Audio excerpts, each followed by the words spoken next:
जय श्री महाकाल मित्रों। आप सभी ने शिव जी के पास में नंदी कैसे आया वो कथा तो सुनी होगी, पर क्या आपको पता है माँ जगदम्बे के पास में शेर कैसे आया? वो कब किस तरह से माँ जगदम्बे का वाहन बना?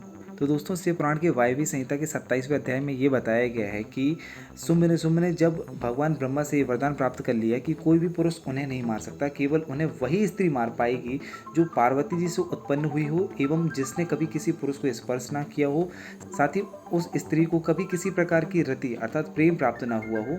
जब ऐसी स्त्री के प्रति शुंभ निशुंभ के मन में काम वासना जागृत हो जाएगी, तब वही स्त्री शुंभ निशुंभ का वध कर पाएगी। तो इसके पश्चात पार्वती मैया उसी स्थान में जहाँ उन्होंने पूर्व काल में तपस्या करी थी वहाँ पहुँच जाती है, वहाँ पहुँचकर तपस्या करने लगती है। तो एक समय की बात है, वहाँ पर एक व्याघ्र मतलब एक शेर आता है जो भूख की तलाश में माँ पार्वती को ही खाने के बारे में सोचने लगता है, और जैसे ही वो माँ पार्वती के पास पहुँचता है वो जड़ हो जाता है, अर्थात वो पत्थर का हो जाता है।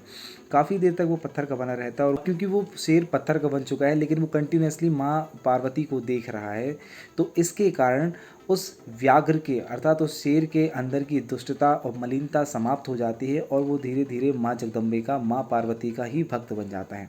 और उसके बाद माँ पार्वती उसे पुनः जीवन दे देती हैं, और वो फिर से एक जीव की तरह चलने फिरने लगता है। और अब वो माँ पार्वती को खाने की बजाय चारों तरफ घूम घूम कर माँ जगदम्बे की रक्षा करने लगता है। और जब माँ पार्वती तपस्या में मग्न रहती हैं, तो उस जंगल के अन्य जंगली जानवरों से यही शेर माँ पार्वती की रक्षा करता है। उस शेर की ऐसी भक्ति देखकर माँ पार्वती का हृदय करुणा से भर जाता है, और जब उनकी तपस्या समाप्त हो जाती है तो माँ पार्वती उस शेर को अपने साथ मंदरांचल पर्वत ले आती, जहाँ पर शिव जी माँ पार्वती के साथ पूरे परिवार के साथ में निवास कर रहे थे।